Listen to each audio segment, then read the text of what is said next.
Weeks of street protests and outside pressure have driven Iran on edge. On Sunday, the Iranian president sought to reassure the public that his government is keen on easing the nation's economic problems. He urged people to refrain from any what he called destructive actions. Meanwhile, deadly clashes on the streets have been reported in recent days. The Iranian president suggested the death toll was significant, according to him, without citing the exact number. Protests in several Iranian cities began in late December, apparently over the sharp fall of Iran's currency amid persistent economic challenges as well. So how to assess the latest situation, even though information on the ground is rather limited to the outside world? What might be the impact of the Iranian situation on the region, the oil prices, and the geopolitical fragmentations we're witnessing today? For insights, let's talk to our panelists. Joining us in Shanghai, Zhang Chuchu, Deputy Director of the Center for Middle Eastern Studies with Fudan University. In Singapore, James Dorsey, Adjunct Senior Fellow at the Singapore's Rajaratnam School of International Studies. Last but not least, in Cairo, Maged Balchus, Professor in Political Science Department at the Helwan University. Ladies and gentlemen, thank you so much for joining us. Now, a lot of developments to catch up. There has been a blackout and disconnection of internet services in Iran. There's going to be memorial services for the martyrs in the country who lost their lives over the past few days. Professor Balchus, your assessment of the latest situation? Well, if you look at the historical background, we had 5 popular uprisings. The first one, 1999, the second, 2009, 2019. So the interval between each was 10 years. Then the interval reduced to 3 years in between 2019, 2022, and 2025. That shows that there is a decline in the intervals, mean that the resentment of the Iranian people have changed. Also, the reason for the uprisings in the first 3 was human rights and election fraud. But the last 3 uprisings, which is the last one in 2025, was economic and social. So the idea of the progress and evolution of the uprisings, it's irreversible pattern of uprisings. Now, Chu, this is the 4th day of the national blackout of the internet. We do not have that much information. Some of the information coming out in the media, one has to scrutinize before making it as evidence for one argument or another. So, Chu, tell us more about your assessment of the general situation without going into details. Iran is currently suffering a lot and is facing a severe political crisis. I think it's in a very difficult situation at the moment because, first of all, if you look at the economy, it's in a recession, and the problems of unemployment and inflation, etc., are very unlikely to be resolved in the short term, and that can, intensify the social tension. And secondly, the Iranian government is caught in a dilemma because, on the one hand, inaction could escalate the protests, while action could provoke threats from Israel and the United States, because both the Trump and Netanyahu have threatened that they might launch attacks against the Iranian government.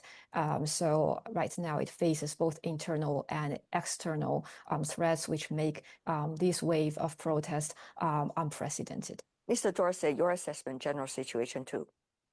It's too early to draw conclusions. There's no doubt that this is a serious crisis. Whether this is the most serious crisis, I think we will see in the next few days. what is clear is that the government has already changed tack in many ways by essentially admitting that the economic demands of the protesters are legitimate. It's tried to draw a distinction between what it calls protesters or legitimate protesters and rioters. We've also seen an escalation of violence. What will happen, what change will entail? Presumably, change will come from within the regime. It could very well involve the Islamic Revolutionary Guards Corps. But even if they do take over, and we're already in a situation in which, in many ways, the supreme leader has been marginalized in decision making. Let's go into another direction, which is what kind of impact will the so-called outside pressure have on the internal debate, discussion, action and counteraction among different factions in Iran, especially with the threat coming from Israel and the US? True. If we look at Trump's statement, you will find that so he has always taken these hardline positions, but actually I think Trump's statement was primarily aimed at deterring the Iranian government and inciting Iranian protesters to escalate their actions. And I don't, so there is the possibility that he is going to launch the attack, but I think that kind of possibility remains limited because Trump's current strategy, according to his strategy, his focus is still on the Western hemisphere. So he will focus more on countries like Mexico and Cuba. And also the United States national security strategy has lowered the priority of Middle Eastern affairs. So right now, I think Trump's discourse will but it still is going to worsen the situation in Iran because it encourages protesters. It kinds of like further escalating the tensions and making them even more difficult to resolve. So for instance, currently the Iranian president has already proposed policies to alleviate the economic crisis. Still, when you have in the United States and Israel encouraging the protesters at the moment, it can further escalate the social tensions in Iran. All right. Professor Boutros, your thoughts? I don't think he's going to change the whole regime. He is pressuring it to change from within. So he is trying to pressure Iran so that he's threatening of attacks, and he's going to attack, but not the attacks that would topple down the regime, just to have a deal with the Iranians over the nuclear program, over he does not really take care of the human rights. He takes care of the natural resources and nuclear program of Iran and animosity against Israel. But Mr. Dorsey, both Israel and the United States have not necessarily enjoyed good reputation among Iranians to begin with. Now, no matter what Washington wants to do or the strategies behind it, how much impact will that really have on the different factions that are likely to have a say in the overall governance? Well, first of all, I think that one has to be careful in what the attitudes are. Go back to 2001, the 9/11 attacks. Tehran was the only Middle Eastern capital outside of Israel where you had large demonstrations in favor of the United States. Now, having said that, I think that we've got to keep in mind that Trump has multiple options. Large-scale military attacks against military facilities in Iran is only one option. Another option is targeting military and security officials. A third option is cybersecurity measures. There's also the possibility of even harsher sanctions. So we don't really know which way a U.S. intervention would go. I think what is clear is that a U.S. military intervention on a large scale would could create a power vacuum in which you see the descent in Iran into a situation as you had in Syria. Keep in mind that almost half of the population of Iran are ethnic or religious minorities. Iranian president spoke to Iranian media and blamed recently the United States and Israel for the unrest in his country. Your take, sir, Mr. Dorsey. The regime has, in the last several days, tried to increasingly frame this as incited by foreign powers. There's some indication that foreign powers may have been involved in it. What's beyond doubt, this is a genuine protest. People feel it in their pockets. Their savings have been wiped out. Inflation is rampant. Corruption is rampant. And that is what is first and foremost driving these protests, even if there may or may not be foreign support. Professor Botros, we've seen decades of sanctions by both the United States and quite a number of other countries against Iran over time. How much impact is that having on the Iranian economy vis-a-vis what we are seeing today with the current status of the Iranian economy? The accumulation of the economic sanctions plus the irrational conduct of the Iranian regime to channel the resources of the country to its proxies abroad, that made the economy of Iran suffer for years. That accumulation raised questions for the people, not only because of the devaluation of the currency, but the unfairness, the poverty of a large margin of the population made the revolutions escalate. Mr. Dorsey, do you see that what is going on in Iran as part of the overall trends that we see in many other countries, or this is something very unique only to Iran? Well, on the one hand, we're seeing a trend of protests across the globe, without question. In Iran, it's particularly acute because the economic situation is particularly acute. This protest movement does not have a cohesive leadership. It does not have a cohesive, agreed upon definition of what they want to see. They know what they don't want to see. For example, the emergence of images and slogans in favor of the of the son of the former Shah of Iran. He's a brand name, one of the very few brand names. He does not have an infrastructure in Iran itself. His support base is primarily in the Iranian diaspora. He does not have a vision. He has not articulated a vision for an Iran post this regime. So I think we've got to be very careful in terms of where this will lead and what will emerge from it.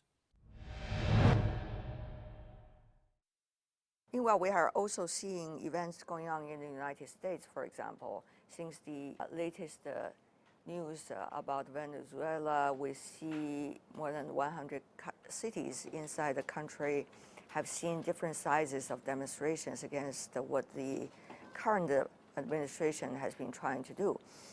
Other than that, we also see some demonstrations going on in some American cities regarding the Iranian issue and the U.S. way of interfere or not with what's going on in Iran. For example, lately, a truck plowed through a crowd of Iranian diaspora protesters in Los Angeles, forcing demonstrators to scatter before they chased down the vehicle. How much, Ms. Zhang, do you see reactions like this in the United States, elsewhere in the world, have demonstrated the complexity of the Iranian issue and its impact also for the rest of the world?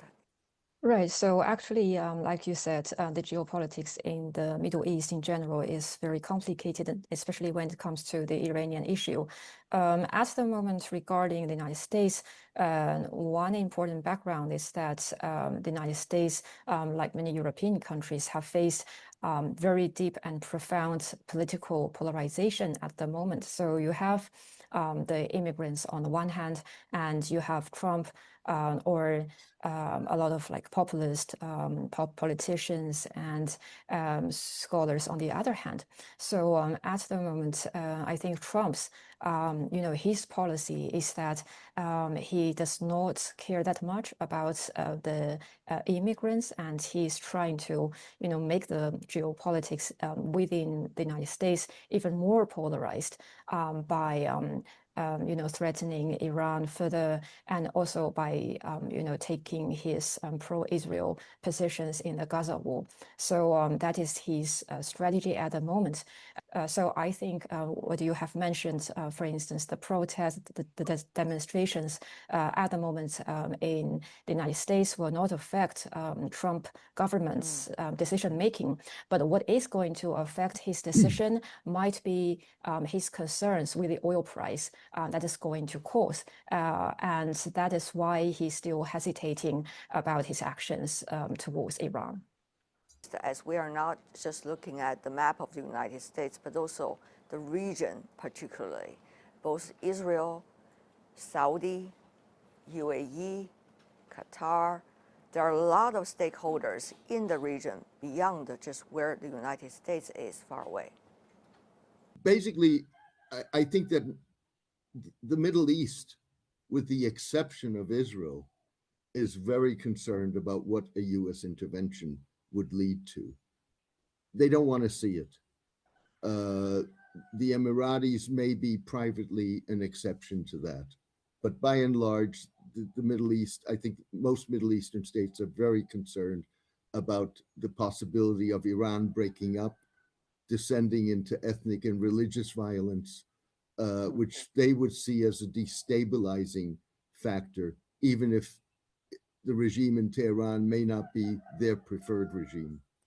Professor Balchus, your thoughts? From a broader picture, I can see a mega vision of Trump of geostrategic changes in the globe. The crackdown on Iran is part of the crackdown on the global south and BRICS. So he likes to, or he aspires to reduce the impact of the global south and demoralize the leaders of the global south, Iran, Venezuela, the Arabs. So he's targeting the resources. He's targeting. He wants a deal. If you read his book, The Art of the Deal. Another thing related to the Iranian issue, many are watching very closely at the oil prices, and particularly the Strait of Hormuz. Any military intervention is likely to have an impact on that very specific choke point, and therefore the oil market worldwide. Not to mention, there was already an earlier case about Venezuela. So, Mr. Dorsey, for a world that is thirsty for energy, how is the latest event likely to be viewed by different parties? Your thoughts? Well, I think, first of all, most of the Middle Eastern states are concerned. They're very concerned.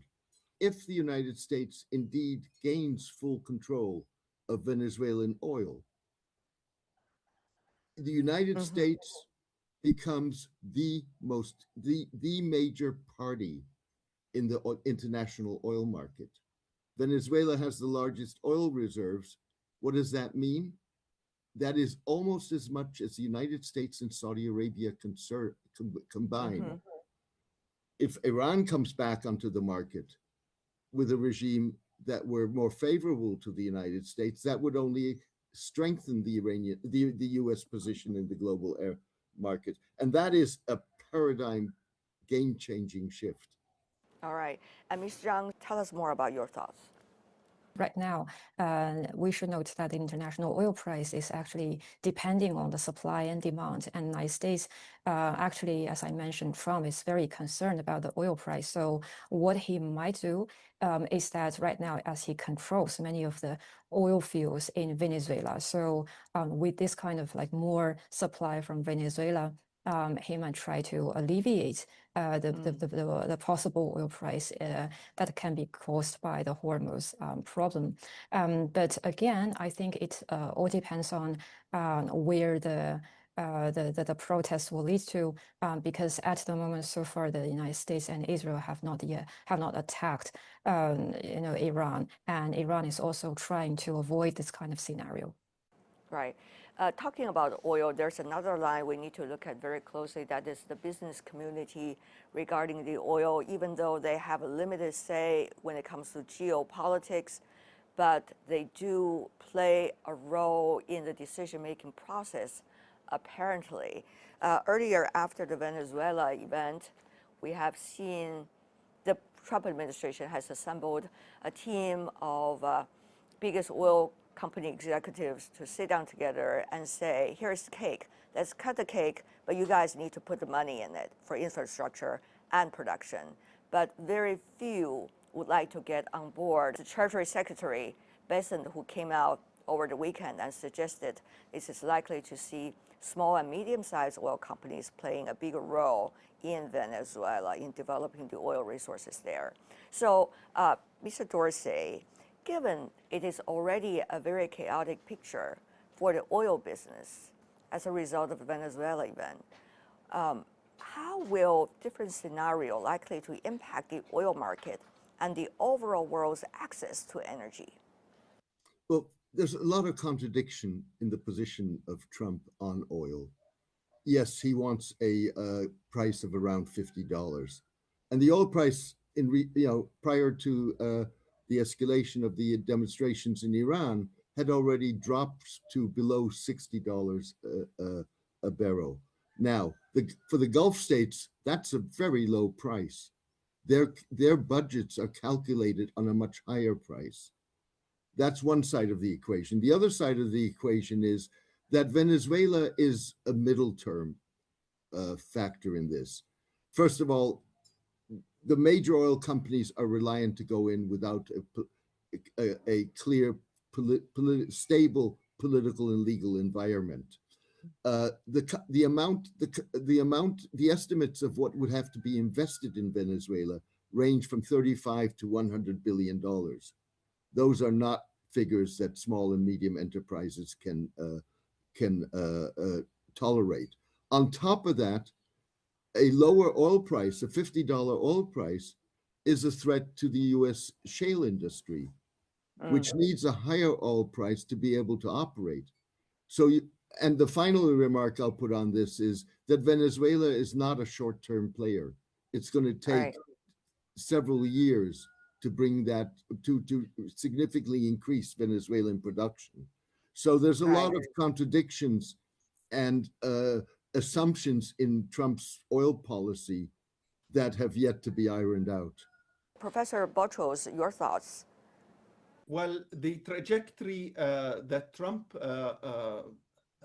chooses to follow is a zero-sum game. A zero-sum game, it's my gains are your loss. So he likes to reduce the price of oil.